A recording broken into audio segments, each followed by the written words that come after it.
निर्मला से सट कर बैठा संतोष अपनी उंगलियां से उसकी नंगी बाह पर रेखाएं खींचने लगा तो वह कसमसा उठी। जिंदगी में पहली बार उसने किसी मर्द की इतनी प्यार भरी छुअन महसूस की थी। निर्मला की इच्छा हुई कि संतोष उसे अपनी बाहों में भरकर इतनी जोर से भींचे कि तभी बाहर से आवाज़ सुनाई पड़ी, दीदी चाय बन गई है। संतोष हड़बड़ा कर निर्मला से अलग हो गया, जिसका चेहरा एकदम तमतमा उठा था, लेकिन मजबूरी में वह होठ काट कर रह गई। नीचे वाले कमरे में छोटी बहन उषा ने नाश्ता लगा रखा था। चाय नाश्ता करने के बाद संतोष उठते हुए कहा, अब चलूँ, इजाज़त है? कल आऊँगा तब खाना खाऊँगा। कोई बढ़िया सी चीज़ बनाना, आज बहुत ज़रूरी काम है इसलिए जाना पड़ेगा। अच्छा 5 मिनट तो रुको, उसने बर्तन समेटते हुए कहा। मुझे अपनी एक सहेली से नोट्स लेने हैं, रास्ते में छोड़ देना, मैं बस 5 मिनट में तैयार होकर आती हूँ। उषा थोड़ी देर में कपड़े बदल कर आ गई। संतोष उसे अपनी मोटरसाइकिल पर बैठाकर चला गया। उधर निर्मला कमरे में बिस्तर पर गिर पड़ी और प्यास अधूरी रह जाने से तड़पने लगी। निर्मला को पहली बार अपनी बहन उषा और माँ पर गुस्सा आया। माँ चाय नाश्ता बनाने में थोड़ी देर और लगा देती तो क्या उनका बिगड़ जाता। उषा कुछ देर उसे और न बुलाती तो निर्मला को वह सब कुछ मिल जाता जिसके लिए वह कब से तरस रही थी। जब पिता की मौत हुई थी तब निर्मला 22 साल की थी।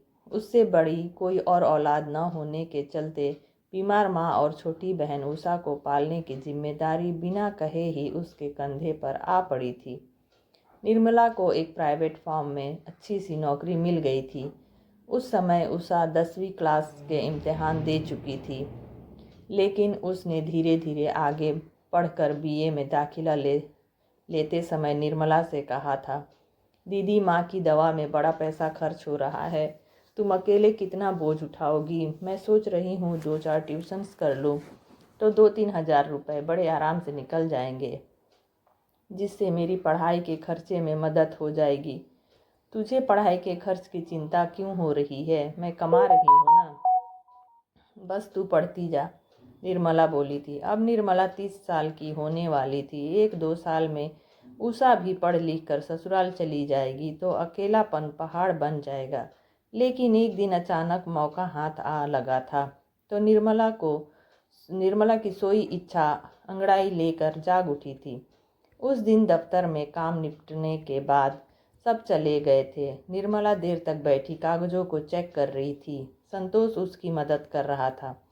आखिरकार रात के 10 बजे फाइल समेट कर वह उठी तो संतोष ने हंसकर कहा था, इस समय तो ऑटो रिक्शा या टैक्सी भी नहीं मिलेगी, इसलिए मैं आपको मोटरसाइकिल से घर तक छोड़ देता हूँ। निर्मला ने कहा था, ओह एडवांस में शुक्रिया। निर्मला को उसके घर के सामने उतार कर संतोष फिर मोटरसाइकिल स्टार्ट करने लगा तो उसने हाथ बढ़ाकर हैंडल थाम लिया और कहने लगी, ऐसे कैसे जाएंगे, घर तक आए हैं तो कम से कम एक कप चाय। हाँ चाय चलेगी, वरना घर जाकर भूखे पेट ही सोना पड़ेगा। रात भी काफ़ी हो गई है। मैं जिस होटल में खाना खाता हूँ अब तो वह भी बंद हो चुका होगा। आप होटल में खाते हैं और कहाँ खाऊंगा। क्यों, आपके घर वाले? मेरा कोई नहीं है। मैं माँ बाप की इकलौती औलाद था। वे दोनों भी बहुत कम उम्र में ही मेरा साथ छोड़ गए। तब से मैं अकेला ज़िंदगी काट रहा हूँ।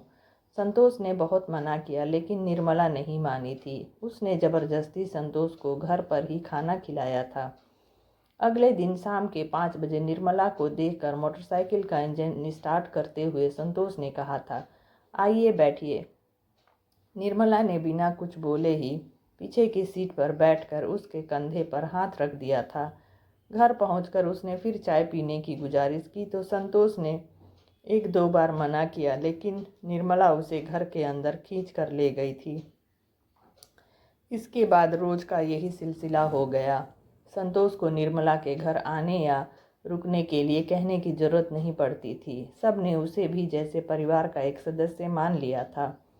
एक दिन अचानक निर्मला का सपना टूट गया। उस दिन उषा अपनी सहेली के यहाँ गई थी। दूसरे दिन उसका इम्तिहान था, इसलिए वह घर पर बोल गई थी कि रात भर सहेली के साथ ही पढ़ेगी। फिर सवेरे उधर से ही इम्तिहान देने यूनिवर्सिटी चली जाएगी। उस दिन भी संतोष निर्मला के साथ ही उसके घर आया था और खाना खाकर रात के तकरीबन 10 बजे वापस चला गया था। उसके जाने के बाद निर्मला बाहर वाला दरवाज़ा बंद करके अपने कमरे में लौट रही थी।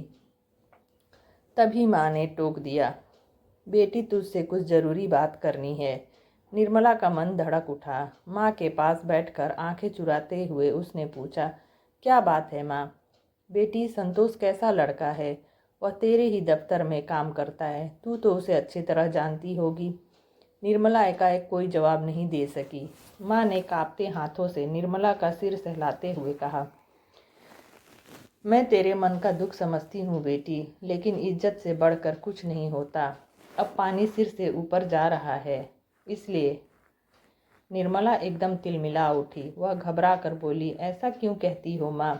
क्या तुमने कभी कुछ देखा है? हाँ बेटी, देखा है, तभी तो कह रही हूँ। कल जब तू बाजार गई थी तब 2 घड़ी के लिए संतोष आया था। वह उषा के साथ कमरे में था। मैं भी उसके साथ बातचीत करने के लिए वहाँ पहुँची, लेकिन दरवाजे पर पहुँचते ही मैंने उन दोनों को जिस हालत में देखा। निर्मला चिल्ला पड़ी, माँ, और वह उठकर अपने कमरे की ओर भाग गई। निर्मला के कानों में माँ की बातें गूंज रही थी। उसे विश्वास नहीं हुआ। माँ को जरूर धोखा हो गया है। ऐसा कभी नहीं हो सकता, लेकिन यही हो रहा था। अगले दिन निर्मला दफ्तर गई जरूर, लेकिन उसका किसी काम में मन नहीं लगा। थोड़ी देर बाद ही वह सीट से उठी। उसे जाते देख संतोष ने पूछा, क्या हुआ, तबीयत ठीक नहीं है क्या? निर्मला ने भर्राई आवाज़ में कहा, मेरी एक खास सहेली बीमार है, मैं उसे ही देखने जा रही हूँ। कितनी देर में लौटोगी? मैं उधर से ही घर चली जाऊंगी। बहाना बनाकर निर्मला जल्दी से बाहर निकल आई। ऑटो रिक्शा करके वे सीधे घर पहुंची। माँ दवा खाकर सो रही थी। उषा शायद अपने कमरे में पढ़ाई कर रही थी। बाहर का दरवाज़ा अंदर से बंद नहीं था।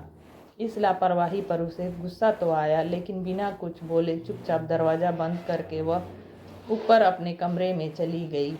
इसके आधे घंटे के बाद ही बाहर मोटरसाइकिल के रुकने की आवाज़ सुनाई पड़ी। निर्मला को समझते देर नहीं लगी कि जरूर संतोष आया होगा। निर्मला कब तक अपने को रोकती? आखिर नहीं रहा गया तो वह दबे पैर सीढ़ियाँ उतर कर नीचे पहुंची। माँ सो रही थी। वह बिना आहट किए उषा के कमरे में के सामने जाकर खड़ी हो गई और दरवाजे की एक दरार से आंख सटाक कर झांकने लगी। भीतर संतोष और उषा दोनों एक दूसरे में डूबे हुए थे। उषा ने इठलाते हुए कहा, छोड़ो मुझे, अभी तो इतना प्यार दिखाते हो और कभी ऐसे बन जाते हो जैसे मुझे पहचानते नहीं। संतोष ने उषा को प्यार जताते हुए कहा, वह तो तुम्हारी दीदी के सामने मुझे दिखावा करना पड़ता है। उषा ने हंसकर कहा, बेचारी दीदी कितनी सीधी है, सोचती होंगी कि तुम उनके पीछे दीवाने हो। संतोष उषा को प्यार करता हुआ बोला, दीवाना तो हूँ, लेकिन उसका नहीं, तुम्हारा। कुछ पल के बाद वे दोनों वासना के सागर में डूबने उतरने लगे। अचानक निर्मला की आंखों में बदले की भावना कौंध उठी। उसने दरवाज़ा थपथपाते हुए पूछा, संतोष आए हैं क्या? चाय बनाने जा रही हूँ। संतोष उठने को हुआ तो उषा ने उसे भींच लिया। रुको संतोष, तुम्हें मेरी कसम, पागल हो गई हो, दरवाजे पर तुम्हारी दीदी खड़ी है। और संतोष जबरदस्ती उठकर कपड़े पहनने लगा। उस समय उषा की आंखों में प्यार का एहसास देखकर एक पल के लिए निर्मला को अपना सारा दुख याद आया। माँ के कमरे के सामने नींद की गोलियां रखी थी। उन्हें समेटकर निर्मला रसोई घर में चली गई। चाय छानने के बाद वह एक कप में ढेर सारी नींद की गोलियां डालकर चम्मच से हिलाती रही। फिर ट्रे में उठाए बाहर निकल आई। संतोष ने चाय पीकर उठते हुए आंखें चुरा कर कहा, मुझे बहुत तेज़ नींद आ रही है, अब चलता हूँ, फिर मुलाकात होगी। इतना कहकर संतोष बाहर निकला और मोटरसाइकिल स्टार्ट करके घर के लिए निकल चला। दूसरे दिन अखबार में एक खबर छपी कि कल मोटरसाइकिल पेड़ से टकरा जाने से एक नौजवान की दर्दनाक मौत हो गई। उसकी जेब में मिले पहचान पत्र से पता चला कि संतोष नाम का वह नौजवान एक प्राइवेट कंपनी में काम करता था। तो दोस्तों, कैसी लगी कहानी? मिलते हैं नेक्स्ट वीडियो में कुछ और अच्छी अच्छी कहानियों के साथ। तो बने रहिए मेरे चैनल के साथ। Thanks for watching.